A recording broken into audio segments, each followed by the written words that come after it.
Thank you, Mr. Speaker. Thank you. May I start by correcting the record?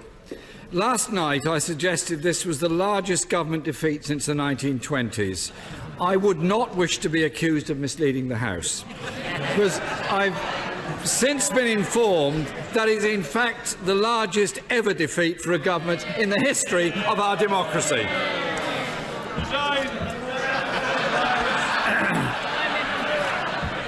So, Mr. Speaker, shortly after the Prime Minister made her point of order last night, her spokesperson suggested the government had ruled out any form of customs union with the European Union as part of her reaching out exercise.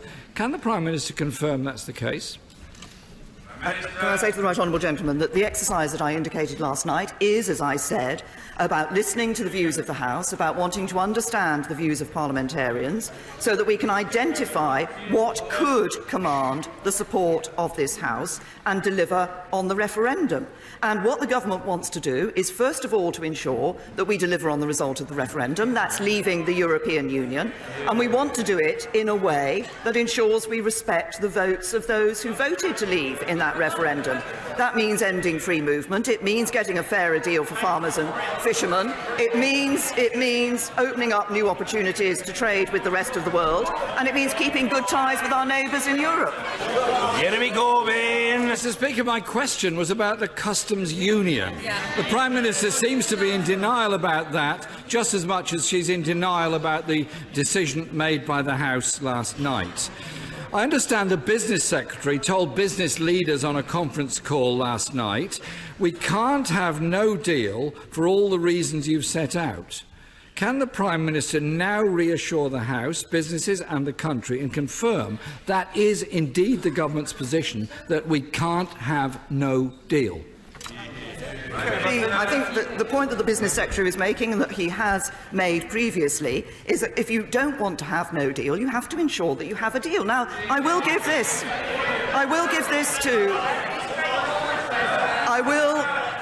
say this to the right honourable gentleman. There are actually two ways of avoiding no deal. The first is to agree a deal, and the second would be to revoke Article 50. Now, that would mean staying in the European Union, failing to respect the result of the referendum, and that is something that this government will not do. Jeremy Corbyn. The Prime Minister hasn't answered on a customs union, hasn't answered on no deal, and continues to spend £4.2 billion of public money on a no deal scenario. Can't she understand? Yesterday the House rejected her deal. She needs to come up with something different than that. But, Mr. Speaker, it's not just on Brexit that this government is failing. 4 million working people are living in poverty. 500,000 more children in poverty compared to 2010. The Rowntree Foundation confirms in-work poverty is rising faster than the overall employment rate. With poverty rising, can the Prime Minister tell us when we can expect it to fall for the time she remains in office? Can I tell the right honourable gentleman what is happening? We now see 1 million fewer people in absolute poverty. That is a record low. We see 300,000 fewer children in absolute poverty. That is a record low. We see a record low in the number of children living in workerless households, and income inequality lower than at any point under the last Labour government. That's Conservatives delivering for the people of this country. What would we see from the Labour Party? £1,000 billion more in borrowing and taxes, the equivalent of £35,000 for every household in this country. That's Labour failing to deliver for working people, because working people always pay the price of the Labour Party. Jeremy Corbyn. In denial on a customs union, in denial on no deal, in denial on the amount of money being spent preparing for no deal, in denial on last night's result. And even the UN rapporteur on poverty says the government is... Well, Mr. Speaker, it's very telling indeed, that as soon as I mention the report of the UN rapporteur who said the government was in a state of denial about poverty in Britain, Tory MPs start jeering. Tell that to people queuing up at food banks. The government too, Mr Speaker, has failed on children's education. Can the Prime Minister tell us what is her greatest failure?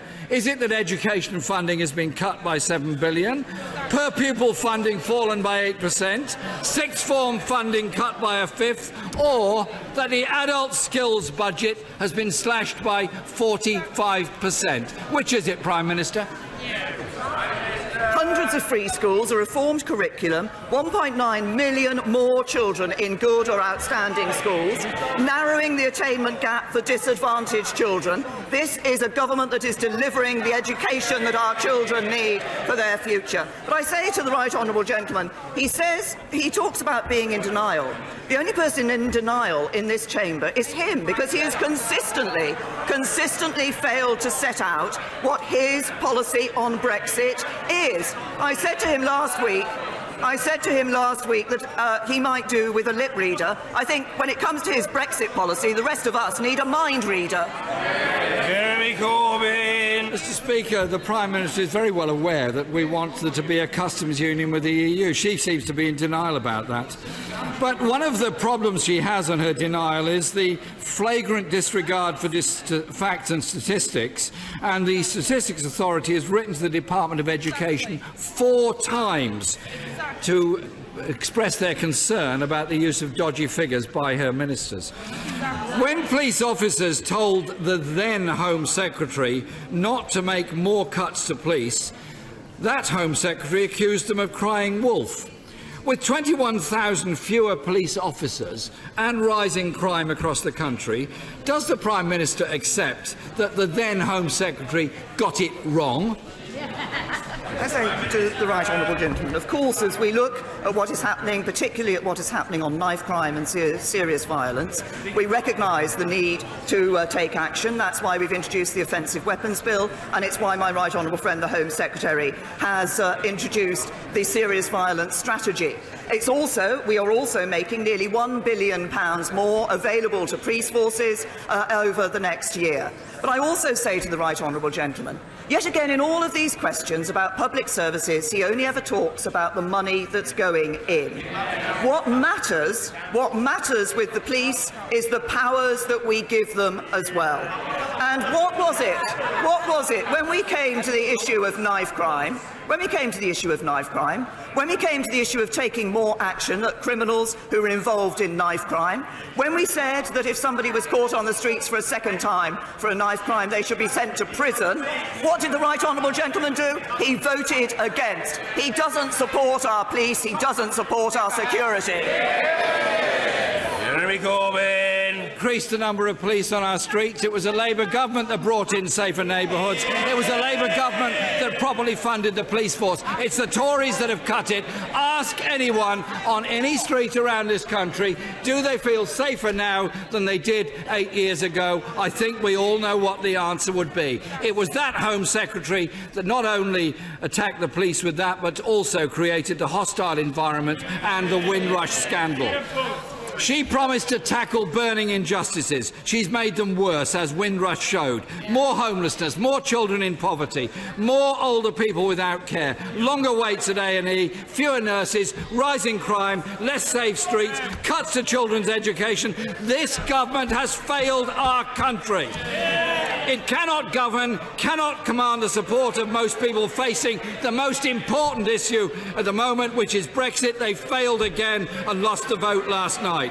Isn't it the case, Mr Speaker, that with every other previous Prime Minister faced with the scale of defeat last night, they would have resigned and the country would be able to choose the government that they want?